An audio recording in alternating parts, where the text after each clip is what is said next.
নমস্কার, আমি অনন্যা চলে এসেছি রান্নাবাটি চ্যানেলে আবার একটা নতুন রান্না নিয়ে। আজ রান্না করব খুব সহজে চিকেন কষা। চিকেন কষা কম বেশি আমরা সবাই বাড়িতে রান্না করে থাকি, কিন্তু আজ আপনাদের সঙ্গে শেয়ার করব আমি যে পদ্ধতিতে রান্না করি, যেটা ভাত, রুটি, পরোটা আর পোলাওয়ের সঙ্গে তো দারুণ লাগে। চলুন তাহলে দেখে নিই। এখানে আমি 4টে মিডিয়াম সাইজের পেঁয়াজকে কুচি করে কেটে নিয়েছি। কেটে নিলাম 2টো মিডিয়াম সাইজের টমেটো। এখানে প্রায় 900 গ্রামের মতন মাংসকে আমি ধুয়ে পরিষ্কার করে রেখেছি। এবার কড়াইতে তেল গরম হলে দিয়ে দেবো কুচনো পেঁয়াজ। পেঁয়াজটাকে একটু নাড়াচাড়া করে নেব। এবার দিয়ে দেবো স্বাদ মতো নুন।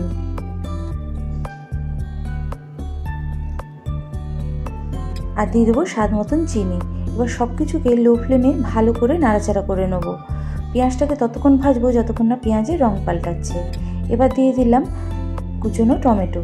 টমেটোটাকেও 2 থেকে 3 মিনিট লো ফ্লেমে ভালো করে ভেজে নেব, যতক্ষণ না টমেটোটা গলে আসছে। এবার দিয়ে দেবো আগে থেকে পেস্ট করে রেখেছিলাম আদা, রসুন আর কাঁচা লঙ্কা। এবার সব কিছুকে ভালো করে কষিয়ে নেব, ততক্ষণ মিশিয়ে নেব যতক্ষণ না মশলার কাঁচা গন্ধটা চলে যাচ্ছে। মশলা ভাজা মোটামুটি রেডি। এবার দিয়ে দেবো চিকেনটা। এবার চিকেনটাকে দিয়ে ভালো করে মশলার সঙ্গে মিশিয়ে নেব।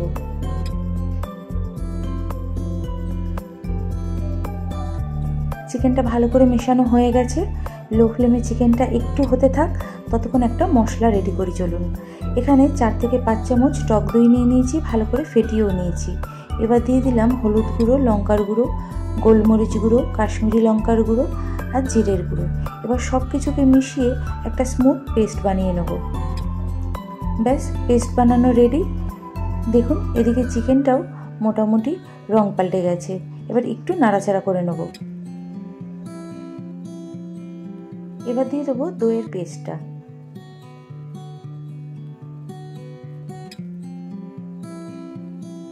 এবার সব কিছুকে আবারও ভালো করে মিশিয়ে নেব।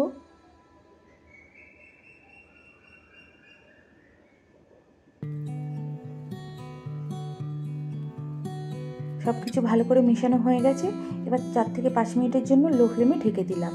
এখানে আমি আলু অ্যাড করব, তাই 4টে মিডিয়াম সাইজের আলুকে 2 টুকরো করে কেটে নিয়েছি। আপনারা চাইলে আলুটা স্কিপও করতে পারেন। দেখুন মাংস থেকে সুন্দর তেল বেরিয়ে গেছে।